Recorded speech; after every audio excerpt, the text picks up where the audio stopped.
Finalmente dando continuidade à minha série sobre os meus livros favoritos. Vocês me pediam pra caramba um vídeo falando dos meus livros favoritos, mas como fazer somente um vídeo sobre meus livros favoritos quando eu tenho tantos livros favoritos? Então eu tive essa ideia de quebrar os vídeos em categorias e aqui a gente já tem sobre os meus livros clássicos favoritos. Deixarei o link aqui no box de informações, caso você não tenha visto e queira ver. E hoje, então, dou continuidade a essa série, agora falando de uma das minhas literaturas favoritas, que é literatura russa. E eu queria começar este vídeo já fazendo 3 adendos. O primeiro é que ele vai ter uma estrutura um pouco diferente dos clássicos favoritos, porque lá eu só citei o livro, falei um pouquinho sobre ele e não falei muito sobre o autor, nem contexto no qual o livro foi escrito, mas para a literatura russa, e eu sei que isso vale para todo tipo de literatura, afinal de contas a gente saber de contexto e sobre o autor sempre torna a leitura de um livro mais rica, não importa a qual literatura esse livro pertença, mas acho que se tratando de literatura russa, isso é ainda mais importante. Então aqui eu vou falar não só um pouco sobre o enredo dos livros, mas também sobre seus autores e sobre o contexto no qual esses autores viveram. Então este foi o primeiro adendo. O segundo adendo é que esta lista é uma lista dos meus romances russos favoritos, o que significa que eu deixei de fora contos, novelas, etc., porque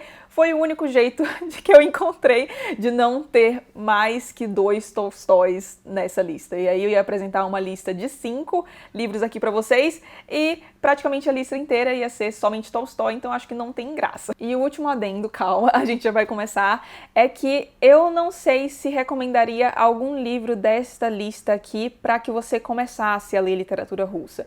Então, caso você queira começar a ler literatura russa, mas não saiba por onde, não sei se esses serão os mais indicados, eu vou falar sobre isso quando eu falar de cada livro mais especificamente, mas de qualquer maneira já tem um vídeo aqui no canal chamado Por Onde Começar Literatura Russa, e lá eu dou dica de vários livros, se não me engano são 5 livros, que eu considero opções melhores para quem quer se aproximar, conhecer a literatura russa. Dito tudo isso, vamos começar então já com o primeiro colocado da lista, porque vocês sabem que eu não gosto muito dessa coisa de mistério, e surpreendendo um total de 0 pessoa, Anna Karenina, de Tolstói, que é não só o meu romance russo favorito, mas o meu livro favorito da vida. Começando então falando sobre o autor. O Tolstói será o autor do qual eu tratarei mais brevemente aqui, porque já temos um vídeo de praticamente 50 minutos neste canal falando apenas de Tolstói, então deixarei o link aqui no box de informações também. Nesse vídeo eu falo sobre a vida do Tolstói, sobre a sua obra, a cronologia da obra, por que eu acho que a gente tem que ler Tolstói, por que ele é o meu autor favorito, enfim, falo de tudo isso lá, o link tá aqui embaixo para quem quiser ver, mas em resumo, Lev Tolstói nasceu em 9 de setembro de 1828, ou seja, nasce aí na primeira metade do século XIX, e era uma época que a sociedade russa era muito díspare. Não que não seja hoje em dia, mas isso era ainda mais latente naquela época, então você tinha de um lado os nobres vivendo nos seus bailes em grandes palácios, gastando bastante com coisas tidas como supérfluas, e de outro lado uma população camponesa bastante explorada na miséria. Tolstói nasce então nessa sociedade e com uma posição social bastante favorecida. Ele tinha parentesco direto com a nobreza russa, era filho de grandes proprietários de terra e ele passa boa parte da sua vida no campo, o que, como eu falo no vídeo lá sobre o Tolstói, tem bastante impacto na sua obra e sobre a temática da sua obra principalmente. Mas apesar do Tolstói ter passado a maior parte da sua vida no campo, é importante dizer que, primeiro, ele vive muito, principalmente para os padrões da época, ele vive 82 anos, e segundo, ele vive muitas vidas em uma vida só. Então ele passa ali da criança criada no meio rural, depois para o adolescente boêmio, depois vira soldado, depois o marido recluso, depois o religioso, vive muitas vidas em uma só, e isso acaba tendo uma consequência direta sobre a obra dele, porque a temática é muito diversificada, bem como a forma sobre a qual ele trata esses temas, porque ele escreve grandes romances, escreve contos, escreve novelas, escreve materiais de cunho pedagógico, escreve ensaios, enfim, escreve muita coisa mesmo, muita coisa diferente. Tolstói é um dos autores, dentre os quais eu irei apresentar aqui para vocês hoje, que tem a obra mais diversificada complicada e, na minha opinião, dentre toda essa diversidade, Anna Karenina é a sua obra-prima. E por que que este livro não somente está na minha lista, mas também está no topo dela? Falando um pouquinho do enredo, o que a gente tem em Anna Karenina? Apesar de o nome do livro ser Anna Karenina, aqui a gente tem dois personagens principais, a Anna Karenina e o Lievin. A Anna é uma mulher que se casa muito jovem com um homem bem mais velho que ela, um burocrata de muito sucesso que tem uma posição bastante confortável na sociedade e, como consequência, a Anna também desfruta dessa posição confortável na sociedade. Então vive em meio ao luxo, tem empregados para cuidar de todas as suas necessidades, as suas maiores preocupações são a roupa que vai ao baile, o penteado que ela vai usar, enfim, vive ali desfrutando dos altos prazeres da sociedade de São Petersburgo, até que conhece um homem chamado Vronsky e se apaixona perdidamente por ele. Do outro lado, a gente tem um homem chamado Lievin, um pouco mais velho, por volta dos seus 30 anos, que vive no campo russo, bastante preocupado com questões mais filosóficas e morais, e Lievin.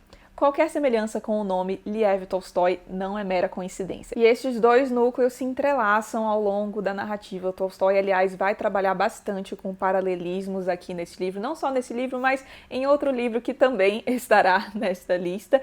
E agora que eu falei um pouco do enredo, acho que dá para falar o porquê de, afinal, este livro ser o meu livro favorito da vida.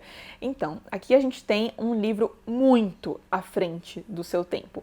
Não só na figura da personagem Anna Karenina, que dá título ao livro, mas também em diversas discussões femininas que a gente tem ao longo do livro. Eu nunca vou esquecer a discussão entre duas personagens deste livro, onde elas falam da maternidade de uma maneira muito real. E isso é algo que eu abordo um pouco na resenha que tem aqui para outra obra do Tolstói, onde ele também toca um pouco nesse tema da maternidade mais real, chamado Felicidade Conjugal, que é a minha novela favorita da vida. Deixarei o link aqui embaixo também, caso alguém queira olhar. Mas então, isso era algo muito incomum à época. Este livro aqui é escrito durante o século XIX, então quando a gente ainda tinha muito essa visão idealizada e romantizada da maternidade, que, aliás, não foi algo que foi resolvido há tanto tempo assim. Até pouco tempo atrás ainda era um pecado para as mulheres falarem que às vezes a maternidade é um fardo. E é o que a gente tem aqui, duas personagens no século XIX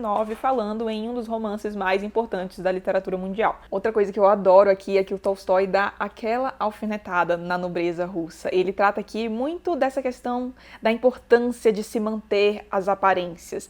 Então, por exemplo, você pode fazer algo muito errado perante a sociedade, mas se você fizer por baixo dos panos, tentar esconder, tudo bem, porque aí você está protegendo a sua reputação, bem como a do seu círculo social. Agora, se você desafia essas convenções publicamente, aí temos um problema. Outro ponto aqui, talvez seja uma das coisas que eu mais gosto neste livro, é o contraponto que o Tolstói faz entre o amor carnal e o amor metafísico. Tolstói também fala um pouco mais dessa questão de amor metafísico na novela que eu comentei aqui, A Felicidade Conjugal, mas aqui eu acho que ele desenvolve essa questão ainda melhor porque ele consegue contrapor ao amor carnal, e eu tendo a concordar bastante com as visões do Tolstói acerca do amor.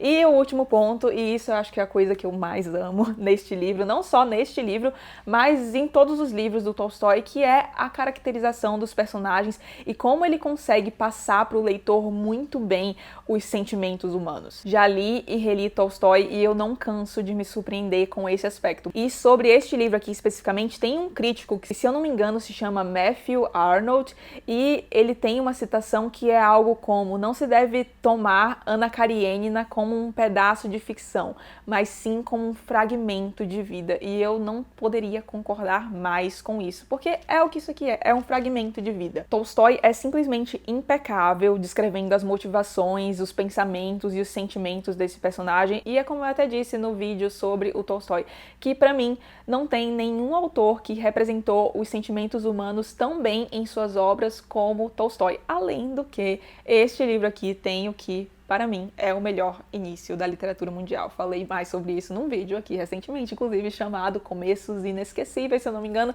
Também deixarei o link aqui no box de informações.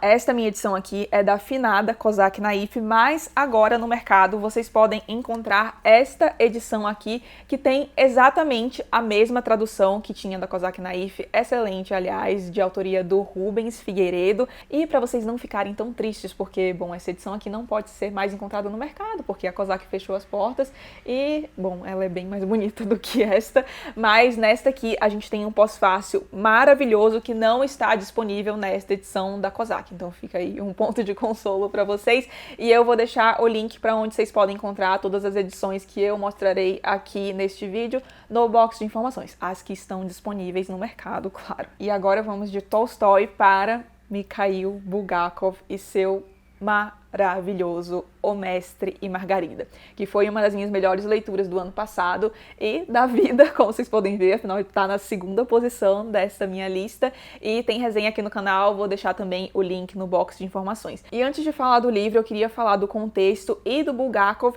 e aqui a gente vai se demorar um pouquinho mais nessa parte do que no Tolstói, porque para tentar entender este livro aqui em sua plenitude, é muito importante que a gente conheça não só o contexto no qual o livro foi escrito, mas também um pouquinho da vida do Bulgakov, porque este livro aqui retrata muito não só do contexto, a época, mas também da vida do seu autor. Então, quem foi Mikhail Bulgakov? Bulgakov nasce em 1891 e morre em 1940, então tem uma vida bem curta, infelizmente, e se forma em medicina, mas ainda no início da carreira resolve abandonar a medicina para se dedicar à sua grande paixão, que era a literatura. E aí começa a escrever algumas coisas, não demora muito até que ele faça sucesso, porém, com esse sucesso vem um ônus, que é a obra dele começa a chamar a atenção do Estado soviético. E a partir disso ele recebe algumas repreensões por parte do Estado, porque a sua obra era tida como antissoviética. O que acontecia entre 1927 e 1953? Bom, neste período foi quando vigorou o que hoje é conhecida como era stalinista, período stalinista, enfim, como vocês preferirem, que foi um regime totalitário que vigorou na União Soviética e que era muito caracterizado pela intensa perseguição que realizava aos seus opositores, incluindo a classe artística. Inclusive, a União Soviética tinha uma diretriz que é conhecida como realismo soviético, que é uma espécie de cartilha que os artistas que queriam ser publicados e ter sucesso, já que para isso precisava de validação do Estado, deveriam seguir para ter a sua obra publicada. Então, a sua obra deveria exaltar a classe proletária, exaltar os feitos do Estado, exaltar os feitos de Stalin, tinham certos requisitos a seguir. E Bulgakov era um desses que não pactuava com o regime. Ele simplesmente não conseguia publicar o que ele acreditava, fazia tentativas e sempre encontrava algum tipo de impeditivo, justamente porque as ideias dele iam contra o Estado soviético. E ele teria que praticamente fazer uma espécie de prostituição intelectual caso ele desejasse publicar a sua obra, e ele se recusava fortemente a fazer isso. Só que, como muitos desses artistas não conseguiam ter a sua obra publicada por causa do teor dessas obras, o que eles faziam? Colocavam nas suas obras um teor muito forte de humor e às vezes aspectos absurdos e até meio sem noção, justamente para funcionar como um véu para a crítica que tinha ali em relação ao Estado. E são esses três teores que a gente encontra aqui em O Mestre e Margarida. Eu vou tentar resumir bem brevemente esse livro, se você quiser saber sobre a história com mais detalhes, tem a resenha aqui, como eu falei, mas aqui a gente tem basicamente três histórias que se entrelaçam. A primeira delas é do diabo, sim, o diabo e seu séquito tocando o terror em Moscou. A segunda narrativa é uma narrativa sobre Pôncio Pilatos e a terceira narrativa é sobre o mestre e sua amante Margarida, sendo esse mestre um literato que deseja publicar a sua obra e não consegue. Novamente, qualquer semelhança não é coincidência. E em diversas partes na narrativa a gente encontra essa veia meio satírica e sem noção. No início é até um pouco difícil entender o que tá acontecendo aqui nesse livro. Acho que nas primeiras 70 páginas eu ficava, meu Deus do céu, o que tá acontecendo aqui? Tava gostando, mas não tava entendendo muito bem o rumo que aquela história tava levando. Mas quando você consegue entender o que o Bulgakov tá fazendo aqui, meu Deus. Aí o livro vai para sua segunda colocação na lista dos seus romances russos favoritos. E por que este livro está aqui? Simplesmente porque é uma das coisas mais geniais que eu já li. Se este livro fosse somente uma crítica ao stalinismo, eu já me daria por satisfeita, porque a crítica que o Bulgakov faz aqui é fantástica e muito inteligente. Mas o livro vai muito além de uma simples crítica ao governo. As críticas que ele faz à sociedade, as discussões, as referências, as cenas no teatro de variedades, meu Deus, quem leu vai entender, mas este aqui é um livro que acho que vai crescer ainda mais com releituras, porque é um livro que tem inúmeras camadas, inúmeras referências. Eu tenho certeza que eu não peguei nem metade das referências que o Bulgakov colocou aqui e já amei este livro. Imagine quando eu puder entendê-lo melhor, tiver uma bagagem maior para entendê-lo melhor. Aliás, este é um livro que eu tenho muita vontade de fazer objeto de uma leitura conjunta aqui no canal. Não se empolguem, porque vai demorar, tá? Porque eu quero reler isso aqui somente daqui a uns 5 a 8 anos, não vai ser uma coisa muito recente, mas eu vou ficar muito feliz se eu puder fazer um dia uma leitura conjunta disso aqui, porque é fantástico, de verdade. Aliás, este aqui é um dos livros desta lista que eu não recomendo para quem quer começar literatura russa. Então, assim, que esse seja o seu primeiro livro de literatura russa que você vai ler. Não que você não vai entender nada, mas a sua leitura certamente será muito mais rica e proveitosa caso você tenha lido alguns outros russos antes para entender um pouco do panorama do país e poder situar este livro aqui melhor. E se você já leu vários russos, mas ainda não leu este aqui, por favor, faça este enorme favor a si mesmo. Terceira posição da lista, sim, ele de novo, Lev Tolstói, mas desta vez com seu Guerra e Paz. E bom, como eu já falei sobre o autor, vou pular diretamente pro porquê este livro está na minha lista. Eu acho que este aqui é o livro que melhor sintetiza, quer dizer, não sintetiza, porque olha o tamanho desse negócio, mas acho que é o que melhor reúne todos os pontos-chave da obra do Tolstói. E o que a gente tem neste livro aqui? Eu poderia muito bem dizer que este livro trata das invasões da Rússia por parte das tropas de Napoleão sob o ponto de vista russo, mas a verdade é que eu estaria cometendo um crime se eu dissesse isso, porque, novamente, é um livro que vai muito além disso. Paralelamente, o Tolstói narra aqui não somente as invasões napoleônicas, mas também histórias de personagens ficcionais, traz muitas reflexões sobre a guerra aqui, e uma das coisas que eu mais gosto aqui é que o Tolstói narra a história de personagens que vêm de diferentes contextos, com diferentes histórias, com diferentes visões de mundo. Então, a nobreza e os mujiques, os civis e os soldados, e o olhar dele capta tudo desses personagens. Então, seus pensamentos, suas ações, seus gestos, seus desejos. Aqui fica muito claro como o Tolstói percebe todas as particularidades que tornam um ser humano único. De novo, na minha opinião, não há, e ouso dizer que nunca haverá quem conseguiu retratar a humanidade como Tolstói, e aqui tem um ponto muito chave da obra dele, que é colocar o povo como o verdadeiro protagonista. Então ele relativiza a importância de inúmeras figuras históricas de peso para colocar o foco sobre o povo, que realmente move a Rússia. E que esses sim são os verdadeiros protagonistas dos desfechos históricos. E as digressões que a gente tem aqui, meu Deus. E aí, novamente, esta é uma edição da afinada Kozak Naif, mas, novamente, a Companhia das Letras adquiriu os direitos da tradução. Então aqui a gente também tem uma tradução impecável do Rubens Figueiredo, e vocês podem encontrar na edição da Companhia das Letras, cujo link eu deixarei aqui também no box de informações. É também um box com 2 volumes, mas bem maior do que este livro, tem o tamanho do de Anna Karenina aqui.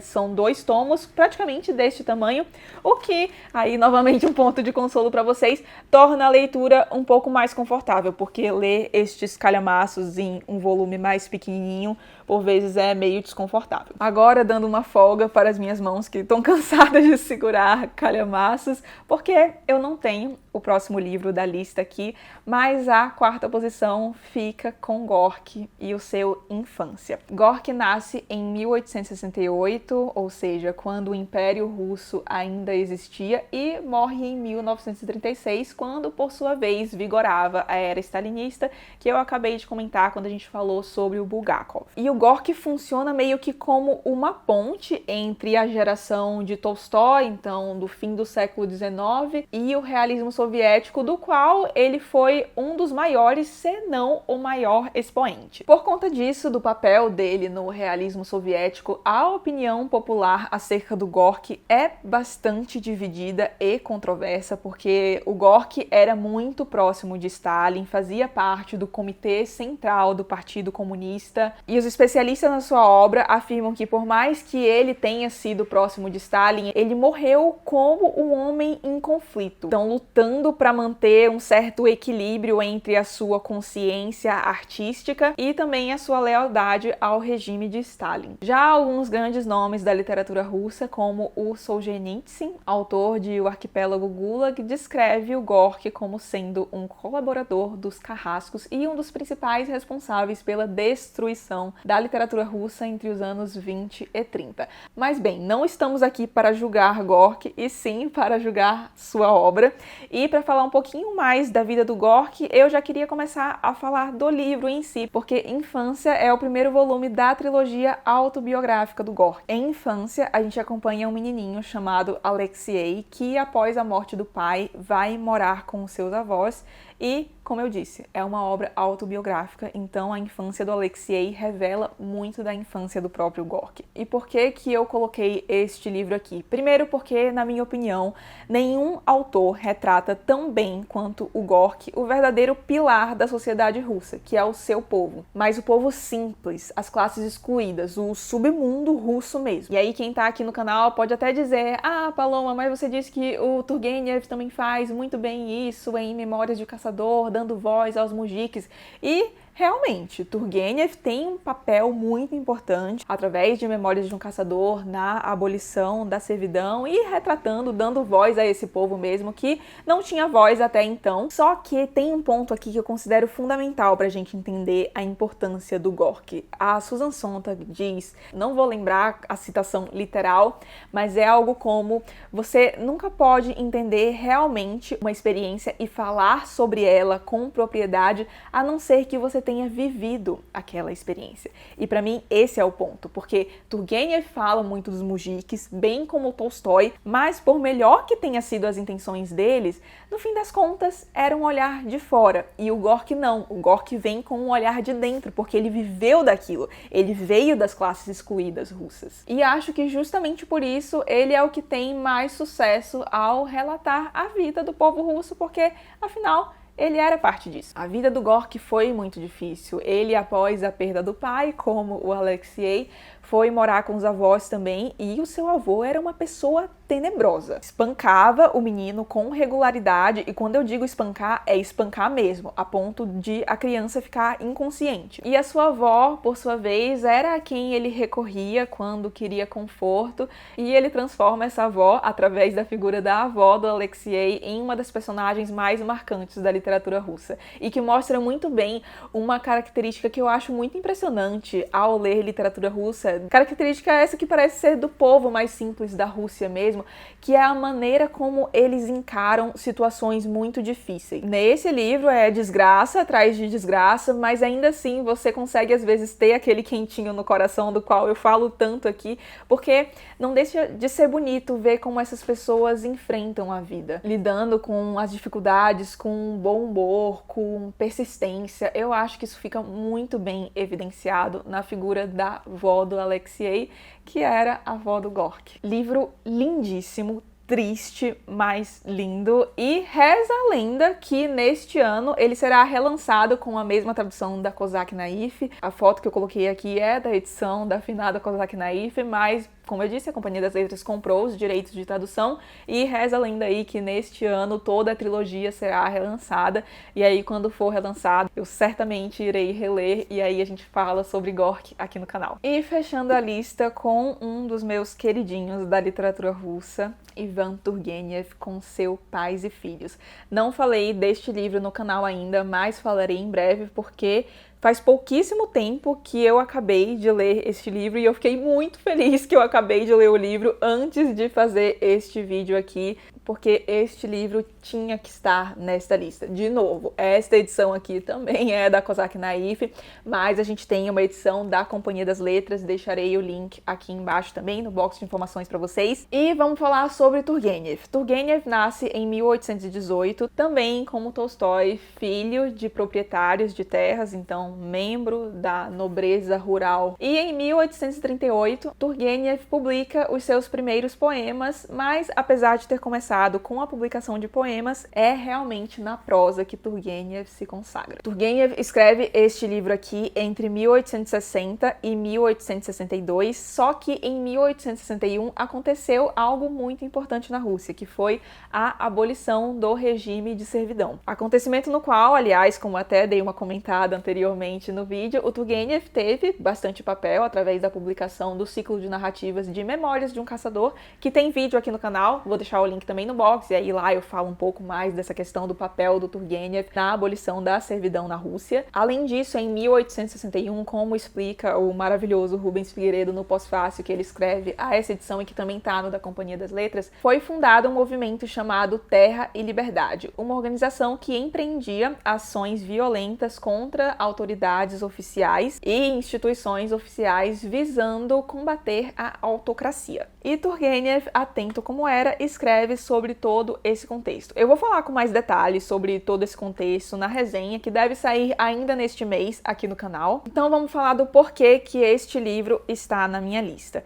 Eu fiquei muito feliz ao terminar de ler este livro, porque, bom, este livro aqui é tido como a obra-prima do Turgenev e, ao terminá-lo, eu pude entender perfeitamente o porquê. Aqui a gente tem o que Turgenev, na minha opinião, faz de melhor. Ainda melhor do que escrever, e olha que a escrita desse homem é um monumento, que é ler o ambiente social à sua volta e conseguir colocar isso no papel. Além de escrever de uma forma lindíssima, o Turgenev tinha esse dom da percepção de olhar para a sociedade, para tudo que estava acontecendo ao redor dele e não só retratar aquilo muito bem para o leitor, mas fazer projeções acertadíssimas, aliás, das consequências que o que estava acontecendo ali ia trazer. Aliás, não à toa foi ele que cunhou um dos termos que é um dos temas mais caros da literatura russa, que é o homem supérfluo. Mas então, o que a gente tem em Pais e Filhos? Aqui, Turgenev relata um novo tipo da sociedade sobre a figura do nihilista Bazarov. Bazarov é uma pessoa que rejeita costumes, rejeita hierarquia, rejeita posições sociais, enfim, rejeita absolutamente tudo. Ele é um estudante de medicina e as ideias do Bazarov e do seu discípulo, que é o Arkady, que é filho de um proprietário de terras, em cujas terras boa parte da narrativa se passa, aliás, entram muito em choque com a geração anterior, Pais e Filhos.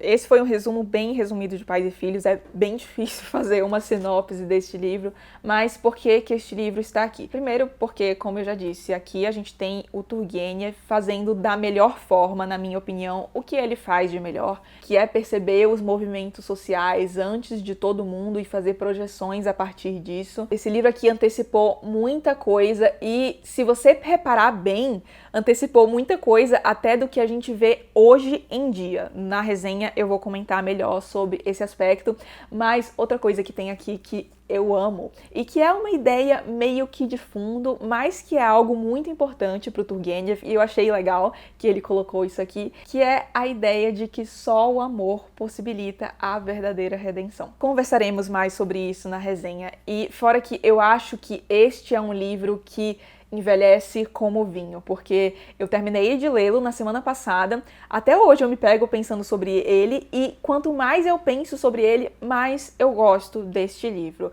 E Foi isso então, estes são os meus 5 romances favoritos da literatura russa. Espero ter feito uma apresentação boa aí para vocês dos autores, deixado vocês curiosos e ter me feito clara do porquê que cada um desses livros está aqui na lista. E já me antecipando, porque eu sei que aqui nos comentários vai aparecer alguém dizendo: cadê Dostoiévski? Faltou Dostoiévski. E não faltou Dostoiévski. Como eu disse, esta é a minha lista de romances russos favoritos e, na minha opinião, Dostoiévski não figura entre os meus 5 favoritos. Então, se para você figura, deixa sua lista aqui embaixo, explica o porquê da ordem dos livros na sua lista, eu vou adorar ver. Mas não faltou Dostoiévski na minha lista, não. Eu não esqueci dele, simplesmente eu acho que ele não deveria estar nela, mas, pelo amor de Deus, isso não significa que eu não reconheça a genialidade de Dostoiévski num top 7, top 10. Dostoiévski certamente apareceria com Crime e Castigo, mas entre os 5 principais, não. Enfim, foi isso. Espero que vocês tenham gostado. Ao longo do ano eu vou tentando soltar mais vídeos dessa lista de favoritos. O próximo que tá na fila é a de fantasia e deve aparecer em breve por aqui. Se você não for inscrito no canal, se inscreva. E se tiver gostado do vídeo, não esqueça de deixar um like também. Um beijo grande e até o próximo vídeo.